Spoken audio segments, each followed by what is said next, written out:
Thank you everyone for joining in for the Faculty Development Program on Outcome-Based Education.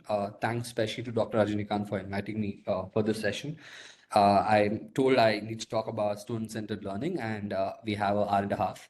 So I would always prefer to have these workshops in person because we can do a lot more activities. But I'll try and still keep this brief session interactive.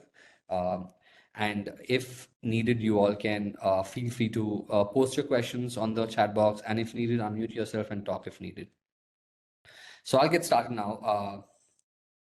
So before we get started, one of the first things that I would want you all to think about is why are you here? Uh, Particularly because as to become student-centered a teacher, it's first important for us to examine on what does it mean for us to be a teacher. So reflective practice plays a very important role in student-centered learning because we constantly have to think about what we've done in the past so that we kind of gain some insights from it and kind of use those insights to plan future actions.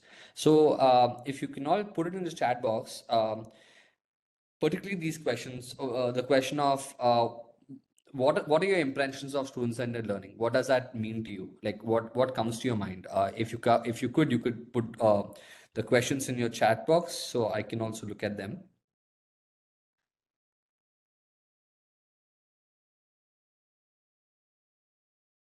They will post What the does question. student-centered learning mean to you? Anyone, any responses? You can just add them into the chat box.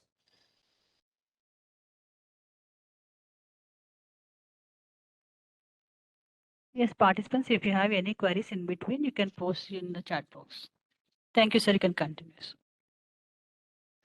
Dr. Mamta says plan all activities with respect to students. Correct. Yes, student is the plays the center role of this entire philosophy or ideology.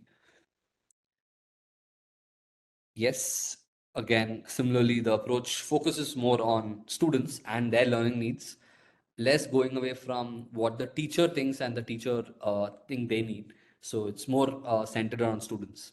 Any other?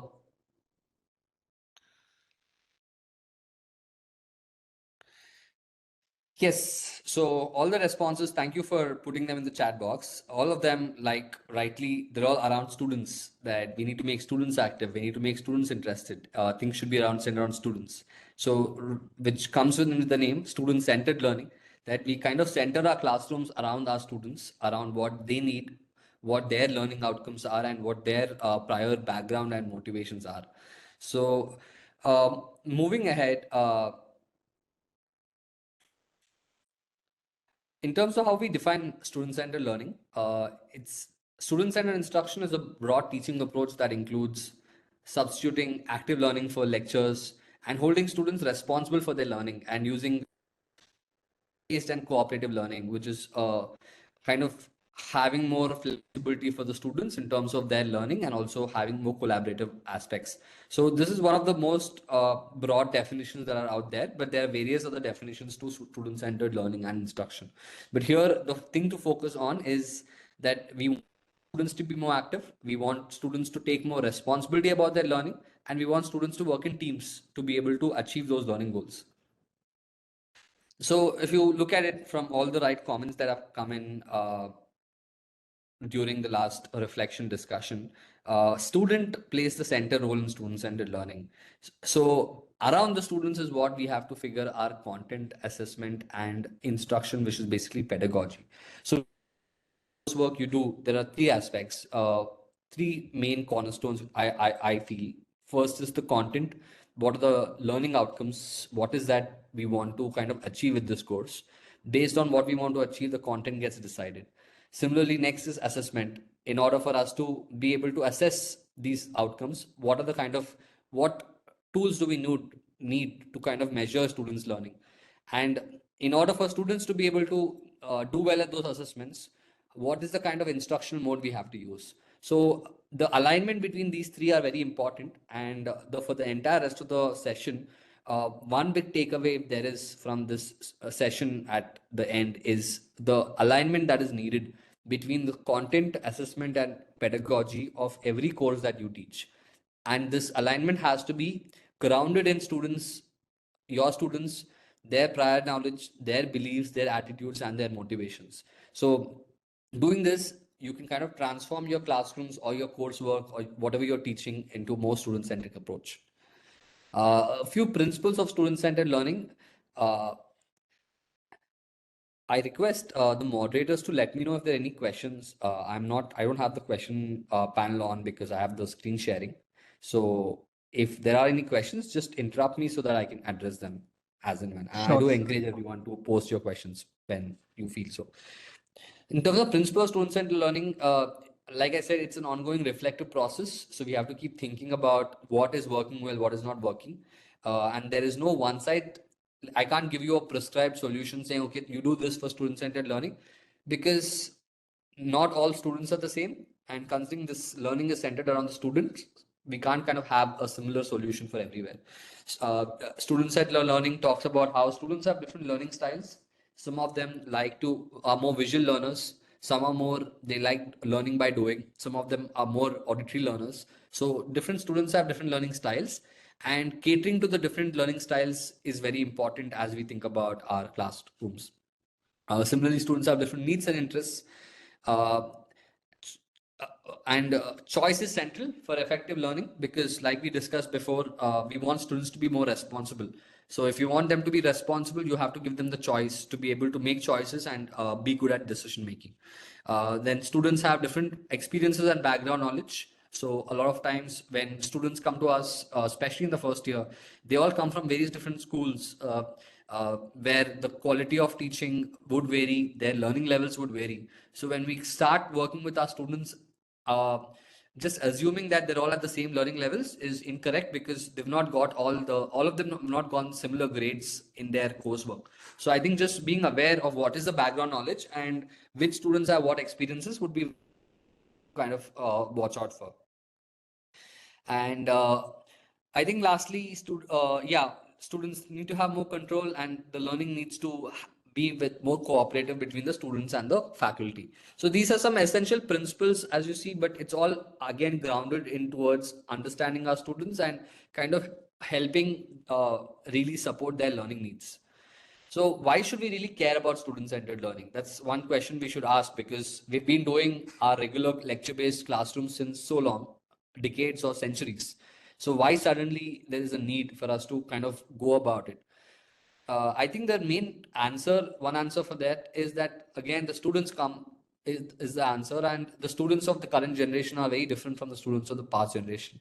Especially with so much access to technology, the attention span of students is very low, at an all-time low in terms of our history, due to which there are different uh, methods to kind of really engage with students. So to cater to the students of the current age, especially the students who we call the Gen Z, it's important we're more student-centered in nature to ensure that they're motivated, they're committed, and they do well in their courses. So a few papers to cite here. As you see, every learner, they benefit from effective instruction no matter how diverse their learning needs are. And learner motivation and learning can increase students' take in their own learning, so that they're treated as co-learners. Students have better engagement inside a classroom with student-centered learning. Teachers also are able to improve their understanding of students' learning needs, and how how the learning needs and preferences are changing over time, which again impacts their own teaching, understanding of their own teaching. So there are various benefits which are being quite well recorded. There are papers which show that implementing student-centered learning increased implementation of student-centered learning has improved self-regulation of students. That is, students' ability to do lifelong learning, students' ability to work in teams, communication. So there are a lot of benefits that are already being recorded and kind of published in educational literature, also in engineering education. So I'll have a few activities for you all through the session that I am doing a lecture session. If we are promoting centered so learning, then it's as a facilitator, I kind of follow that same. So now the reason I'm doing these activities, I would like to understand from you all, what does it mean for you all to be a educator or a faculty or a teacher? So this could be just a short thing you can note down somewhere, but if you can just take a notepad, write down maybe two or three sentences on what does it mean to you for you to be a teacher? Like what some questions you can ask yourself, who for you is a good teacher? What do you think effective learning is? What do you think about your role in the development of students? So a few questions for you to think about, but like I would like to spend around 5 minutes. It's 10:45, so we'll wait for 5 minutes. Each of you can think. Again, reflection is very important. So just think about your past experiences, and a lot of you, I'm sure, would be experienced teachers. If there are any faculty, any participants or young teachers and don't have a lot of experience teaching, you can think about your experience as a student. As a student, who did you think were best teachers? Why did you think that was? What does learning mean to you? What does teaching mean to you? So just a few lines, just note them down, and once you're done, you can just put them in chat box if you don't mind, so that we can have some discussion around it. What is your teaching philosophy? What does it mean for you to be a teacher or educator? So let's just take 5 minutes for you all to think. Make notes because we're online, so that's helpful. While we're not in person, being online also gives us a lot of benefits. So you can kind of add type a few lines of your teaching philosophy statement in your notepad, and then put them in the chat box whenever you're. If you have any questions, you can let me know.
I see some participants adding comments, but you can still take a few more minutes to think about this.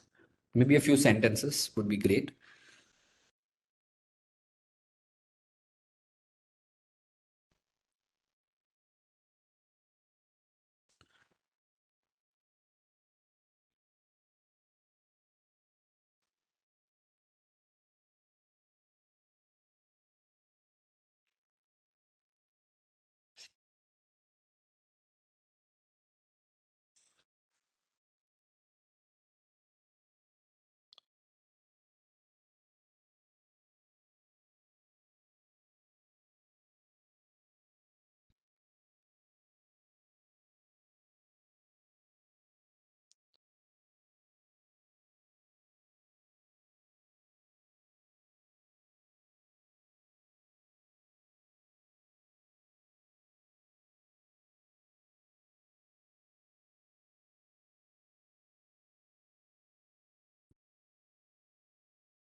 Everyone can just now we're just 1 minute away. So yeah, you can just add in your teaching philosophy statements. Whoever feels comfortable.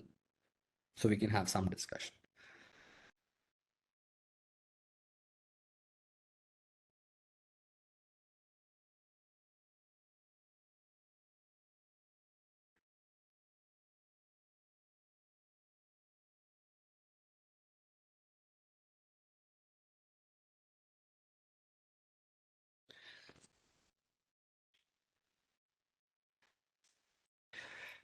Okay, a few comments we're seeing, I think, from Dr. Subhadra, uh, that teacher is a facilitator for gaining knowledge. I love that they use the word facilitator, a guide, and to be very approachable. So seems like these are some very important values that you have as a teacher. Uh, Dr. Sridhar says not directly moving into actual topic. Okay, like maybe having some icebreaker at the start of your teaching sessions. Dr. Mamta, being a teacher is being someone introduced about the world they're not aware of, and my approach is to make it more accessible with simple examples which can correlate easily. These are very important words, Dr. Mamta. Thanks for sharing that.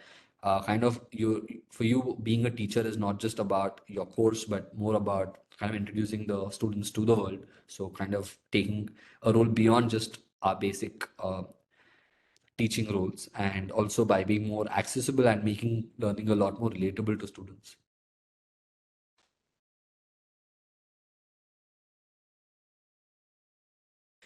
Dr. Rajnikant talks about using research as a way in which knowledge can be extended, a unique perspective again, and kind of holding office hours and grading of assignments. Any other uh, any other participants want to share something about their and teaching philosophy? Thanks to everyone who already shared. Those are really good setways for us for the session. You really most of your responses are in line to what I'm talking about in student-centered learning. So okay, so if we don't have more, so let's move on. Thanks for sharing and kind of participating in the activity with me. So now that we've spoken about your teaching philosophy, now let's talk about a very essential framework which we call backward design. Uh, what backward design is usually an approach that we are recommended to take for designing of courses. And there are three stages in this backward design process. First stage is to identify the desired results. So here, the first step of if we ever think about coming up with a course or teaching in a student-centered way, the first thing we have to do is identify the desired results. That is, we should know what students know, understand, or be able to do. Or more importantly, we should be able to know what is the expected outcomes of this course. Yesterday, I see that in the schedule, Dr. Rajnikant has spoken extensively about learning outcomes and the Bloom's taxonomy. So, keeping that in mind, every course, when we have outcomes, those are very important, is because we first need to start our thought process with what is that we think students should know or be able to do at the end of this course or the end of this program. And once we have kind of narrowed down on what us to think about is how do I measure this? So, what is important is now, okay, I understand that students want to be able to be able to do this and meet these outcomes, but how do I measure students if they've achieved that or not? So, or more importantly, how do I measure if my students have achieved the outcomes of my course? That is why we need assessments, because assessments are a way for us to grade students and assess them and get a sense of how much of the outcomes have they achieved. And now that we have assessments also planned, the next thing for us to think about is our learning experiences or our pedagogy. In order for students to be able to do well in this exam or to able to achieve these outcomes by doing well in this assessment, how should my learning experience be planned? What should be my course content? How should I be teaching?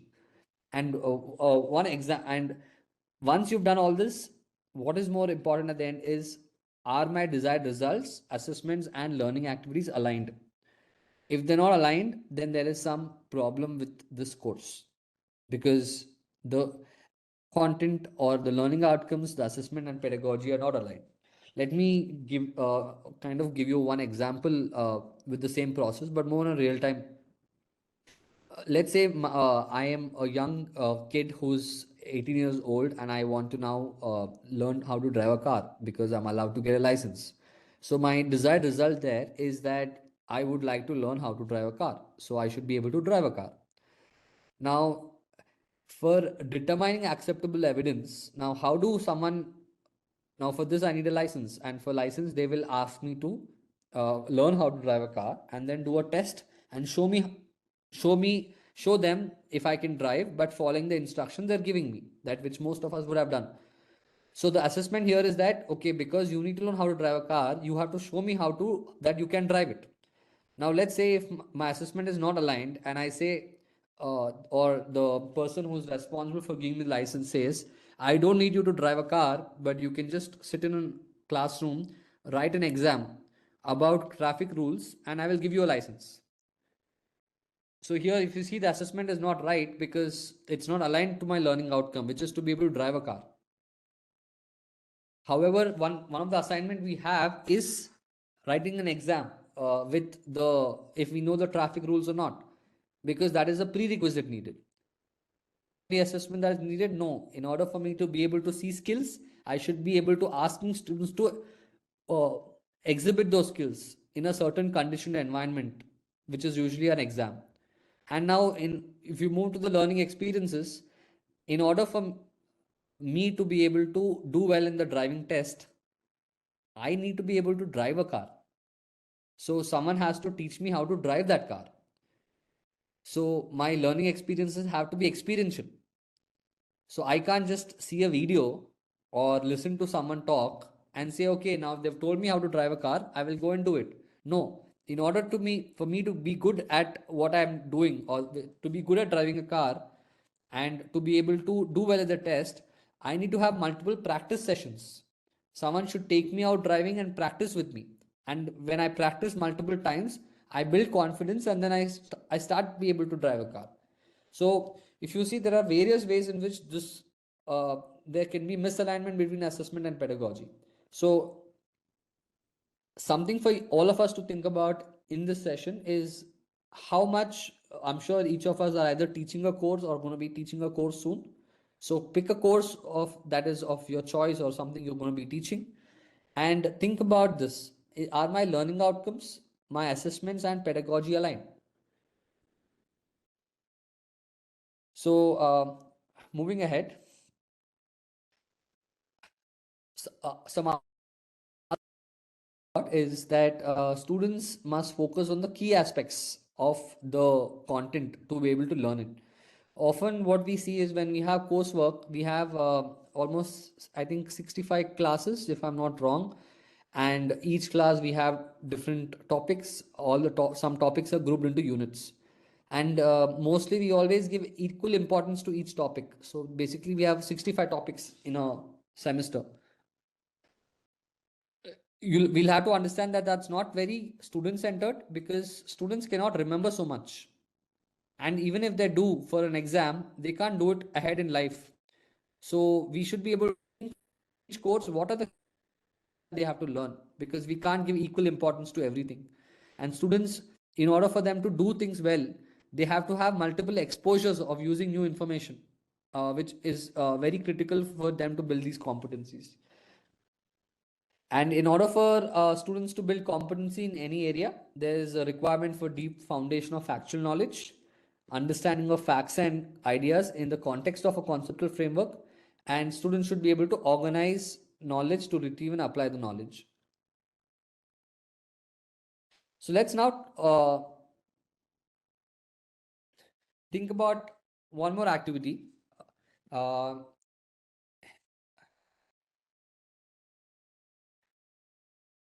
Kind of using what we just discussed before, I have three questions for you all. These questions are again a reflection of thinking about your learners, which is your students. So the three questions here are: what might be students' prior knowledge about whatever course you're asking them to learn? What might be students' attitudes and beliefs about the course that you're asking them to learn? Are there any important life experiences that your learners may have had to which are important for you to acknowledge? Like, for example, if having some prior experiences either in a course or whatever it is will be important for them to do well in this course, and also what could be what could be things, ways in which you can motivate your students to learn. So again, these are just things for us to reflect and think about our students, because the more understanding we have, the better it helps in making our instruction and courses more student centered. So we'll again take another 5 minutes for this, for you all to just think about. And please understand that reflection is a continuous process. So you might think about something immediately and be like, okay, I found an answer, but reflection is a reflexive, ongoing process. So keep thinking about it again and again. Try and remember at least 5 to 10 experiences from your past which kind of relate to these different questions. So let's again, it's 11 o'clock. Let's take 5 minutes for that. And at 11:05, I hope some of the participants can share some of their thoughts here. Why am I doing this? Because I'm making you all practice reflection. Because this is just a 1.5 hour session, and that isn't really enough for you all to become student centered. So, being more reflective will help, because then even after the session, you can engage in this practice and spend more time to ensure your course transforms into a truly student centered course. So, we'll just take 5 minutes, and then eh, you can post your some of your answers on the chat.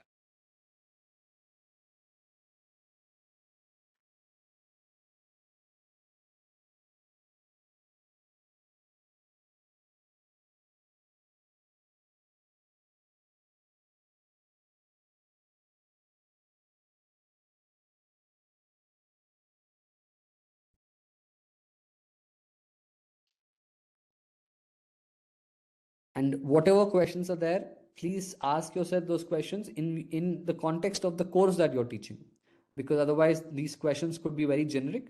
So the course that you're teaching or you're going to teach, in the context of that, you think about, reflect on your students with these questions.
You can start. If you have any answers that you would be willing to share, you can just add them.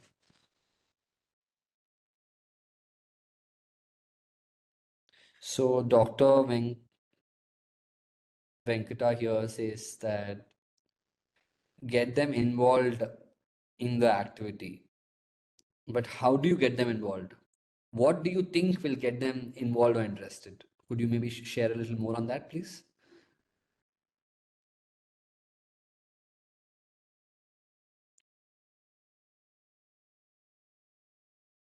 Dr. Subhadra says it's an era of real-time applications. True, students might be learning few topics prior to the beginning, but might not be sure where the applications are found. By correlating the content to the real-time applications and asking them could motivate them. That is very, very true that students can get motivated by seeing value. So when you can actually show that what they're learning is being able to apply somewhere in real time, when they see the value in it, it can certainly be a big motivation factor. Thanks for sharing that. Any other potential, any other answers from the participants?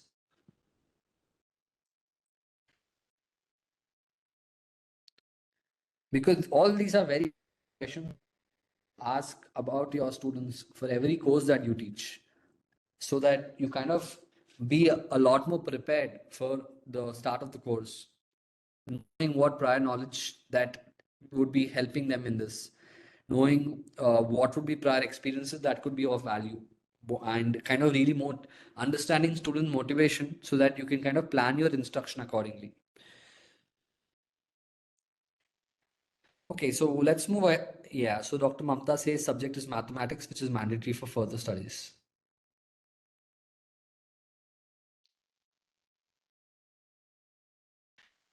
But again, the whole mandatory piece is not something which would motivate students, because that's more a structural. Uh, so yes, by kind of highlighting how knowledge used in mathematics could be of value for future courses is certainly one way. But to be honest, I often feel students think very short term, and kind of showing them a long term value that, oh, in the subsequent years you will get really benefited, might not help keep up their motivation throughout. So, kind of finding more in motivational aspects or parameters within the course in that semester would be a lot more beneficial. So, we'll move on with the session. Thanks to a few of the participants. I see the same ones are constantly adding in their comments. I really appreciate them doing that, but I also encourage others to be more interactive, because this is a virtual session, and this chat was one way where we can be more interactive with each other. Now, moving ahead, I'll not speak a lot about this, but Dr. Rajnikant, I'm sure, has spoken to you about. If you see here, identifying the desired results, for us to be able to know what students should be able to do, we should be able to define some learning outcomes. And we define learning outcomes using the Bloom's taxonomy, where we use the verbs to indicate the learning levels. Just to reiterate again, the Bloom's taxonomy has 6 learning levels, the bottommost being the lowest. So, from starting from just remembering about something to understanding, being able to apply it in a certain situation, then make analysis on that application, and then evaluation is where you further give your inputs. And the highest level is obviously create, where you're making something from scratch, so there's highest level of synthesis. So what we expect our students to do could vary across different levels, and for each levels there are verbs that you can use to be able to, because until you use a verb, the verb indicates the action. So until we use a verb, we will be not be able to know what and how to assess that particular outcome. Just a few examples here. Students will be able to understand plate tectonics.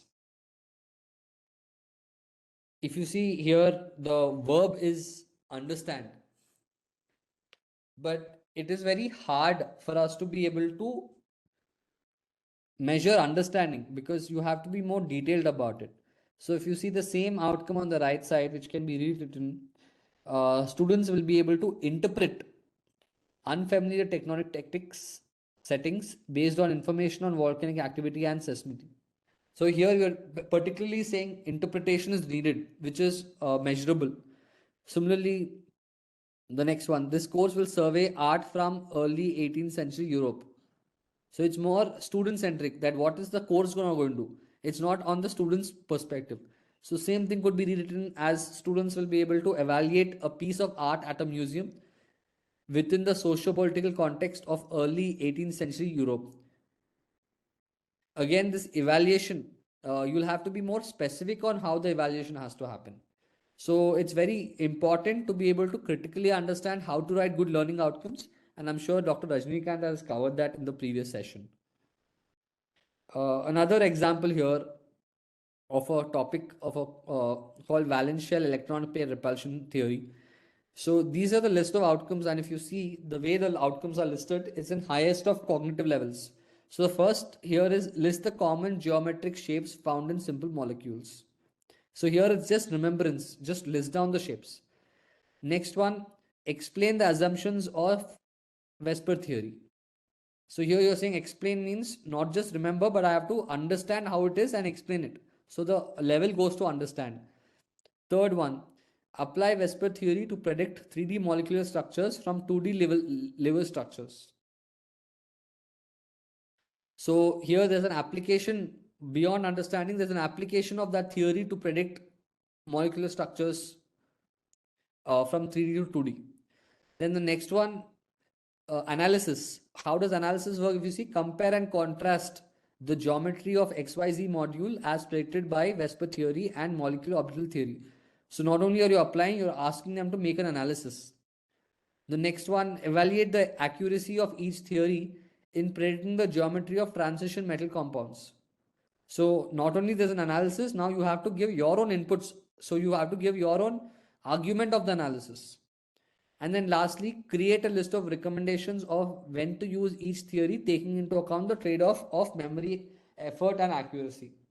So these are just an example of how different learning levels can be used and how different verbs have to be used there. A few more examples.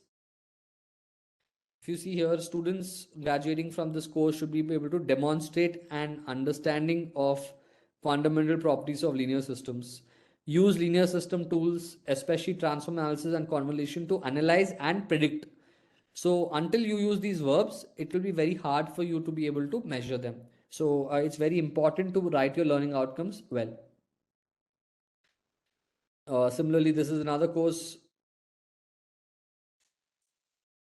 You all can just take a few seconds to look at it from a thermodynamics course.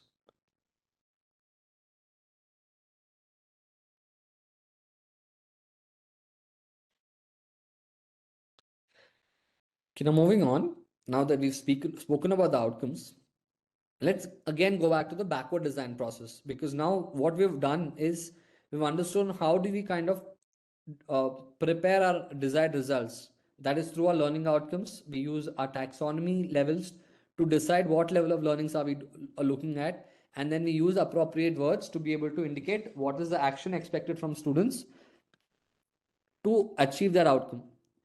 And the next, what we move on, the next part of the session, now we'll move on to the next is the assessment. Now just think about it, that once we have these learning outcomes, now to be able to tell a university as an instructor or a faculty, to be able to tell a university that yes, these students have achieved these outcomes, I need to have some evidence, and that evidence is your assessment. We are assessing students to measure their learning attainment of learning outcomes, and based on that kind of take further actions.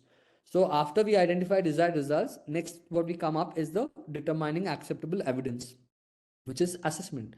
Now what is assessment?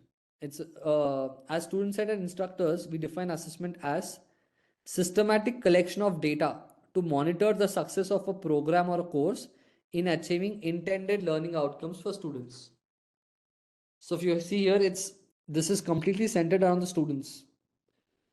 It's a collection of data, evidence to monitor the success of a course. How? By achieving the intended learning outcomes by the students. So assessment is usually formative and summative. Formative assessment is not used to grade students, but it's a diagnostic use of assessment to provide feedback to teachers and students over the course of the instruction. What is a summative assessment? It's also referred to as assessment of learning, which involves grades. Why do we need two kinds of assessment? Often, when you think about your end of semester exams, once students write those exams, you are notifying them that this is your learning level. You have achieved 70 to 73% or whatever it is. You are saying this is how much you know. So we are not giving students an opportunity to get this feedback earlier so that they can put more effort and try and do well in the end semester exam. So formative assessments are those where you can give small quizzes or other kind of methods where you get feedback from students throughout the course on what are their learning levels, where are they, how many students have learned this well, how many students have not. So if you can get that information ahead of time, we can put more effort in supporting those students who are falling behind in terms of achieving the outcomes. So that's kind of the main purpose of formative assessments, and it's recommended to use a lot of formative assessments throughout the course so that we give more feedback to students and more students are able to be successful at the end of the course by achieving the learning outcomes which are measured through the summative assessments. Now, different kind of so for summative assessments, for example, like I said, everything that you use to grade students, so mid exams, end of semester exams, assignments, major projects, all these could be summative assessments. Formative are what we only want to get feedback, so we're not grading students for it. So clicker questions or quizzes or other things like point cards, running questions in the class. All of these are different ways for you to get feedback from students. So sometimes you can just ask some students to just say, okay, ask them a question, see. So but there are different ways. You can also use technology to kind of get this feedback regularly so that you can better support students. So in student centered practices, it's highly recommended that you use a lot of formative assessment in combination with the summative assessment. And now that now how does the now you have different learning outcomes in a course, and each assessment can cater to a certain learning outcomes. Often what we do, especially in autonomous colleges per se, is we have learning outcomes and we have mid exams for each of them, and the end semester kind of covers all of them. But sometimes you can have assignments aligned to one outcome, you can have a project. So the intended learning outcomes that you have, between all of them, you have to kind of decide how much percentage of the grade is required for what are the learning outcomes. And based on that, you can plan your different exams accordingly, and a combination of that should lead to 100% of the course grade. Um, Rubrics is something I want to talk about, particularly because, especially when you're measuring projects or even any kind of evaluation, a rubric is a coherent set of criteria for students' work that includes description of levels of performance quality on the criteria. So to kind of keep things assessment more transparent, when you now that you've given students assessment and now they've finished their assessment, now you want to evaluate the assessment. Now we all can't evaluate the assessments based on however we want. There has to be a specified criteria that we need to be able to assess any exams, and that is what a rubric helps with. It is not only a way to kind of inform the teacher, but it's also a way to inform the students.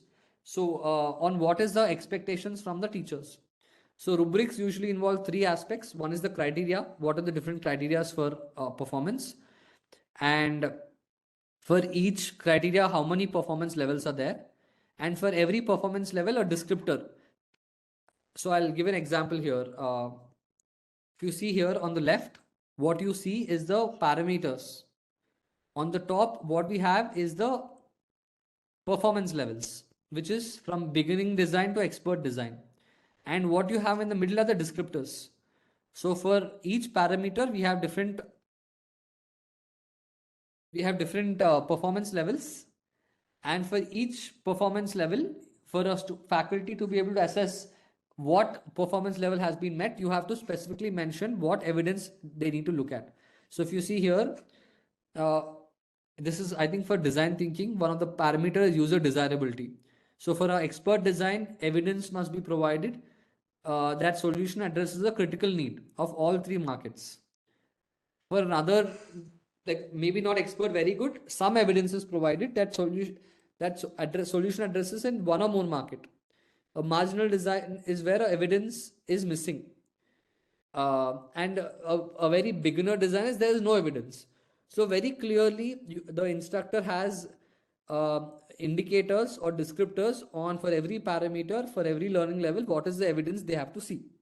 And if the same thing is provided to students ahead of time, prior to the assessment, they also are clearly aware on what are the expectations of the instructor. So rubric kind of helps. First is reduce the time spent in grading by allowing instructors to refer to a specific this thing.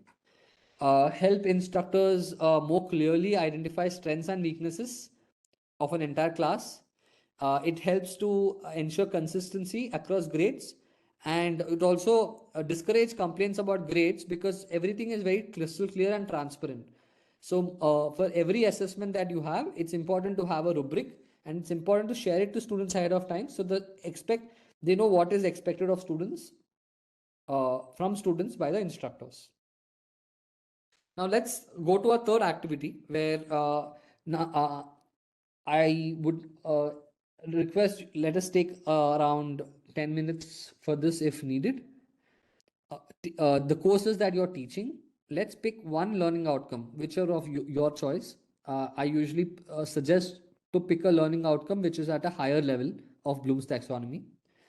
At that same learning level, I request you to highlight the associated verb involved and then think about what is the assessment task you would be giving to students to be able to collect the evidence for achieving this outcome. So pick words, highlight the associated verb, and think about an assessment task.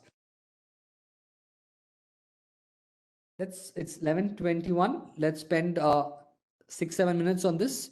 So by 11:28, if you can all think about this, make notes, and then add it into the comment box, the chat box, so we can discuss about a few examples.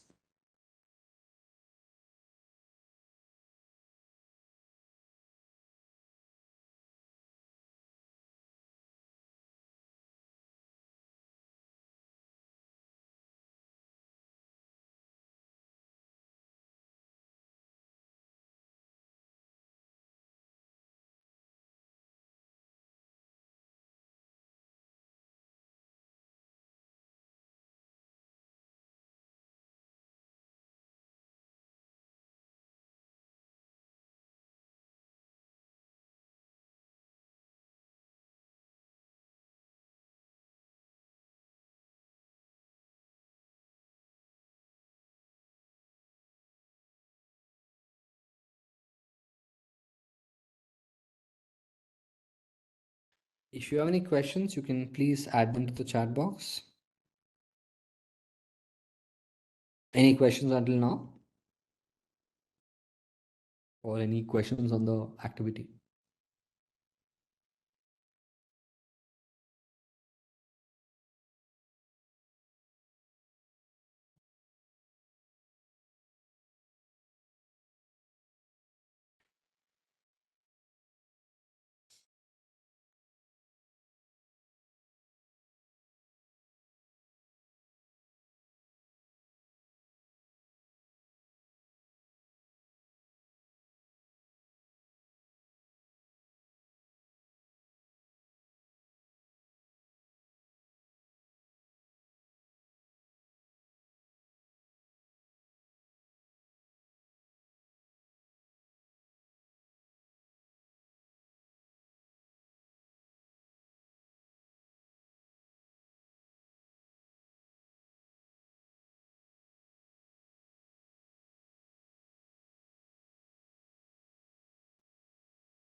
Uh, Dr. Mamta, more details about the activity. So I'm expecting you to pick one learning outcome, like one course outcome that you're teaching. Highlight the associated verb which is included. I'm not asking you to think about outcome right now. I'm sure you're teaching a course and you have existing outcomes. Take an existing outcome, highlight the verb, and then think about how you can assess a student for that verb. And I'm suggesting you all to pick learning outcomes which are at the higher learning order. So at like at least analyze, evaluate, or creative level.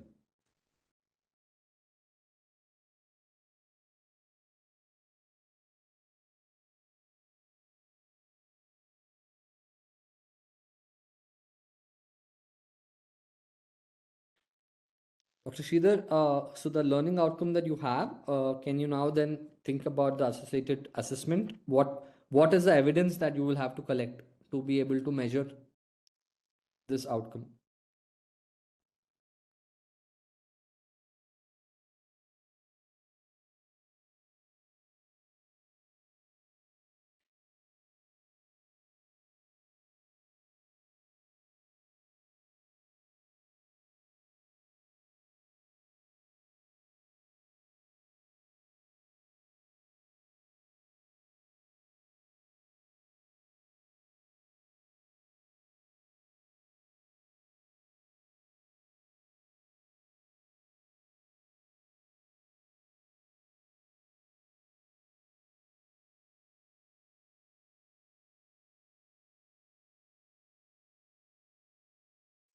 So you're saying design and output signal, yes, but then how will you provide this to student as an assessment?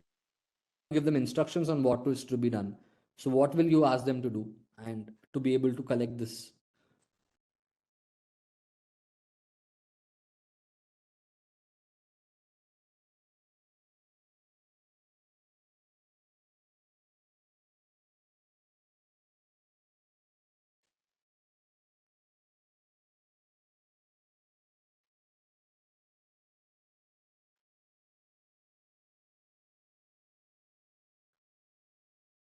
Dr. Subhadra says applications of find the applications of quantum mechanics. Now here, Subhadra, question is finding of this already part of the existing content you have shared with them, or is this an analysis that they have to do? So if it's already something that you have shared and they just have to list it down, then it is going to be at the basic level. But if you want them to do an analysis based on different through sources of information, then it goes to an analysis level. But then what is your appropriate assessment? What is that you're going to be asking them to do?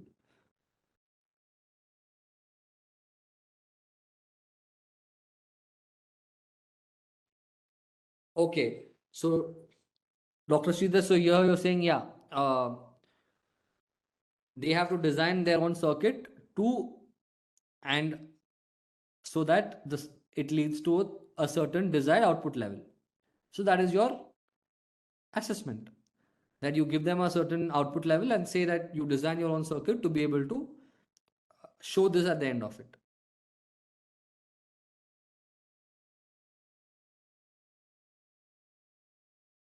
So thanks for sharing these two examples.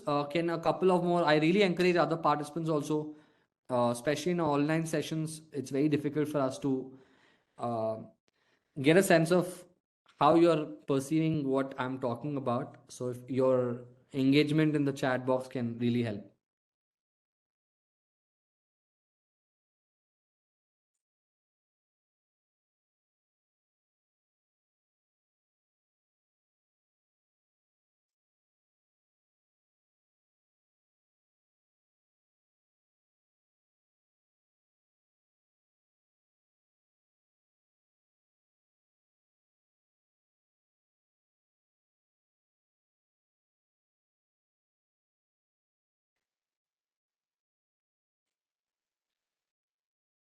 Dr. Mamta, here the thing you shared determine the eigenvalues. I think the outcome is incomplete here. It has to be more longer. It's like I can't understand much. I think the context is missing in determine the eigenvalues in context of what.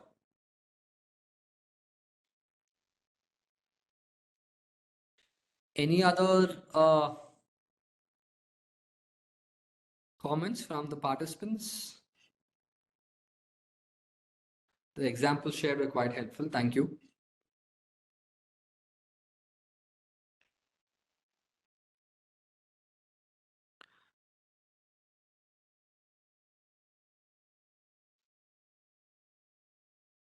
So Dr. Madhuri says, analyze the internal details of solids through sectional views. The word is analyze, yes.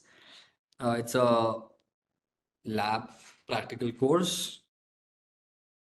So, but in order for you to do this, what is the assessment that you'll have to give them? What is the assessment you will be giving them? How can they give you this evidence of analyzing the internal details? That is what you'll have to think about.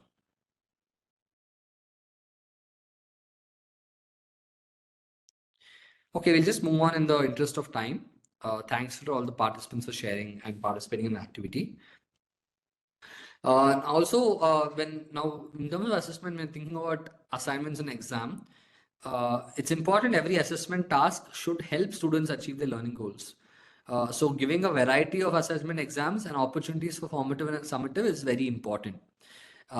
Justify the time that you and the students will spend on assignment. The credits that you give for a course should be kind of associated accordingly. Also, I just make sure to address issues of plagiarism, but do all, of course, encourage collaboration and participation. So now that we've spoken about yes, we've identified the desired results, then we now know what are the acceptable evidence. And last part now is the pedagogy or the instruction. Now, to be able to, for students to be able to give us this evidence or to be able to do well in these assessments, what is that we'll have to do in terms of the pedagogy or instruction? How do I plan my course content and course instruction in a way that it will help most students or all students to do well in the exams so that they can give you the evidence of achieving the learning outcomes.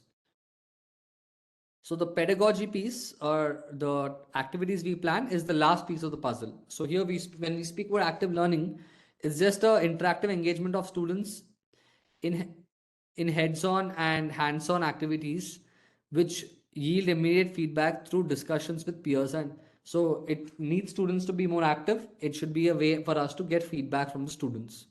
So why is active learning important? So if you see this here, in terms of what people remember, people only remember 10, 20, 30% of what they read, hear, or see. Then they see 50% of what they see and hear, but they remember 70% of what they say and write, and they remember 90% of what they do. So through active learning, when they are engaging and writing notes and they are able to do things, the level of remembrance is significantly high. And that mostly happens when students are able to analyze, define, create, and evaluate.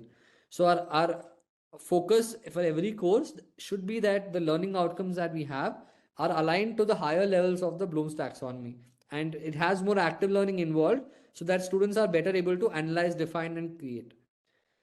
There are some outcomes that you'll have where students have to evaluate something, but you will not be able to help students do well in an exam focusing on evaluation until you have some activities in that class planned for them where they're actually practicing it, doing well so that they can do well in the exam.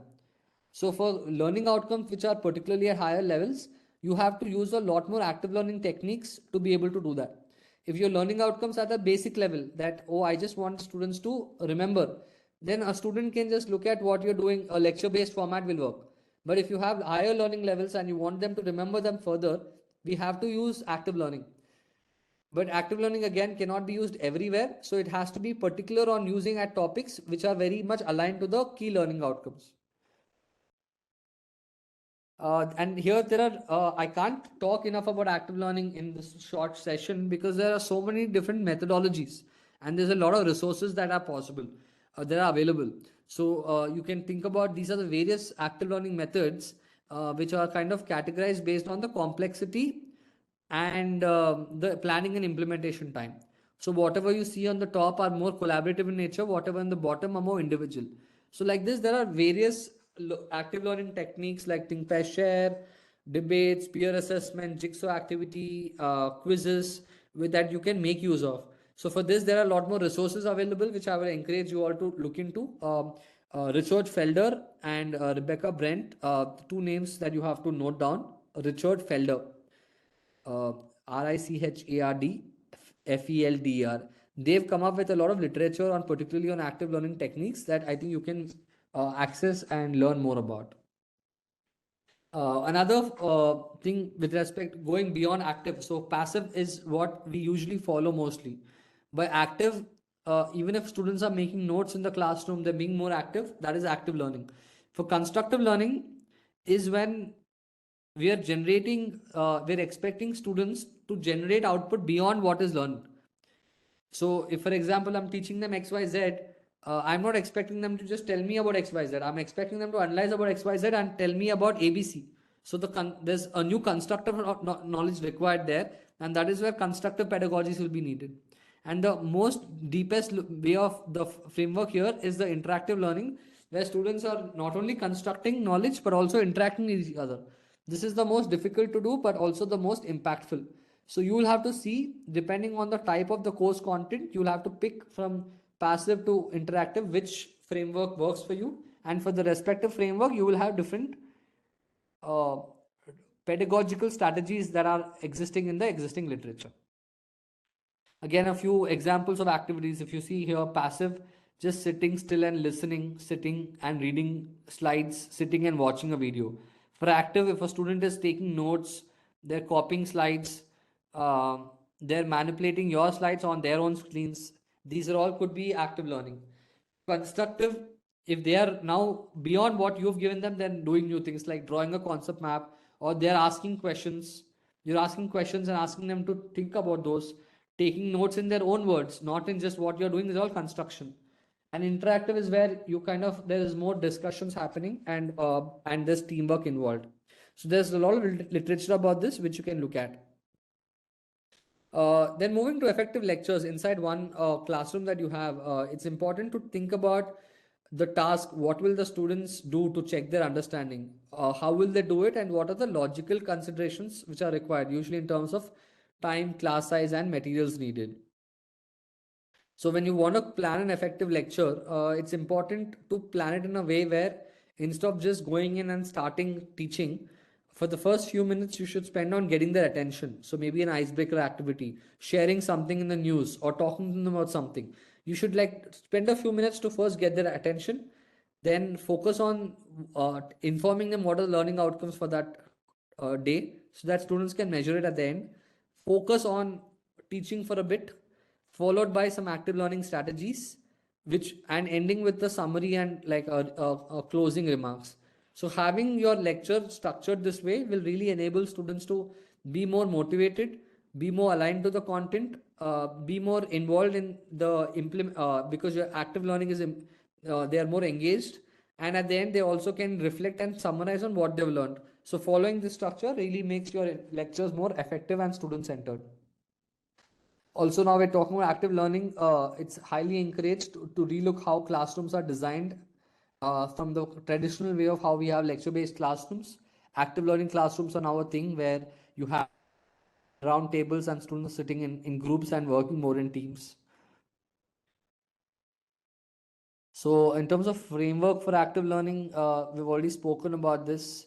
There are different type of active learning techniques. Some things which are just less than 1 minute, something which take 1 to 5 minutes. Some of them take 5 to 10 minutes. So depending on your learning outcome and the assessment that you have, you'll have to pick the appropriate active learning strategy. But you can also there are different. Not all active learning strategies take a lot of one which takes smaller time, which you can also look into.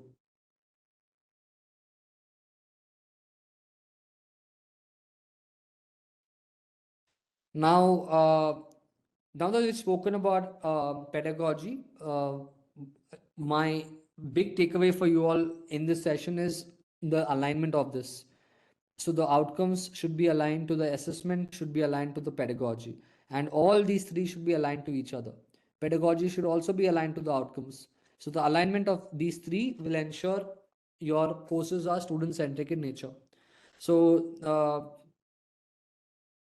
let's, I think, just the interest of time, let's go to this last activity, which is you've picked a learning outcome, you've thought about the assessment for it.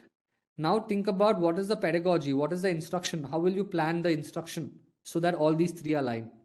So let's spend another 5 minutes on this for you all to think about, and then you can kind of share your inputs, etc., or whatever you worked upon. But what the expectation here is, you're able to reflect and assess if your learning outcome, assessment, and the instruction is aligned. So let's pick one outcome, pick one assessment that you already discussed before. Now, in order for that assessment, think about how do you need to plan your learning activity. So let's take another 5 minutes for that, and then we'll share it with the group. Any questions, you can feel free to ask me in the chat box.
So Dr. Sridhar says prepare a chart on applications of IoT sensors.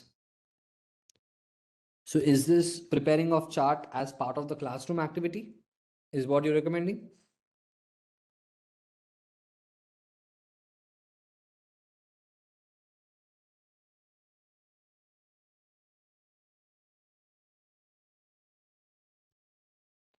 Others also can now start sharing. So, Dr. Sridhar, this is going to be a classroom activity that makes a lot of sense. Yes, this seems quite aligned to the learning outcome that you mentioned. So, this would be an activity in the class, but in an assessment, later you will ask them to kind of do the something similar. So, this aligns very well, correct?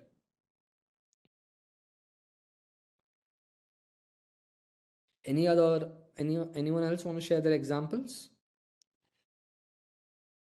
But that's kind of it with students and learning. We have to just ensure we reflect on our students, and then based on that ensure our learning outcomes, our assessment, and our pedagogy are all aligned so that students are able to achieve their learning outcomes.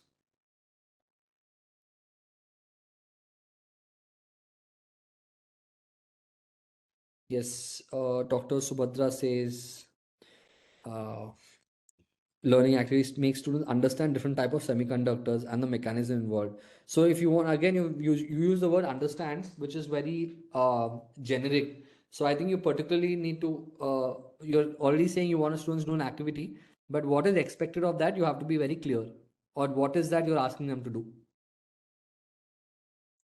So for example, yeah, so it has to be part of your classroom activity.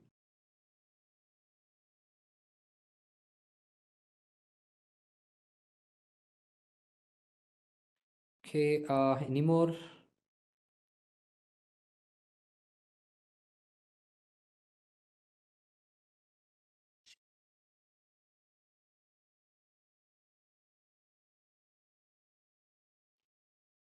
Plan a quiz to decide which is most apt method to determine. So, Dr. Mamta, planning a quiz is an activity, is an assessment you're doing, a formative assessment. But in order for students to be able to do well at that quiz, what is that you want to plan? And is that quiz aligned to kind of the learning outcome is something to think about. So, thanks for sharing those. I think just before we end the session now, I finally just would encourage you all to uh, keep reflecting on your identity as a teacher, and you can kind of keep looking at your how your teaching philosophy also evolves through time. What you've written maybe an hour and a half ago to now, maybe listening to what students and learning, your perspectives about things could have changed, but at least all the comments I've seen have been more student centric in nature. So reflection is key here for us to constantly think about, because we shouldn't think that, oh, I've taught this course for 5 6 years, so there's nothing new for me to learn about it. You just have to think that you've not taught this course 5 6 years to the same students. So because students are different, we have to keep rethinking about our course in the context of our students, and that is what will make our course truly student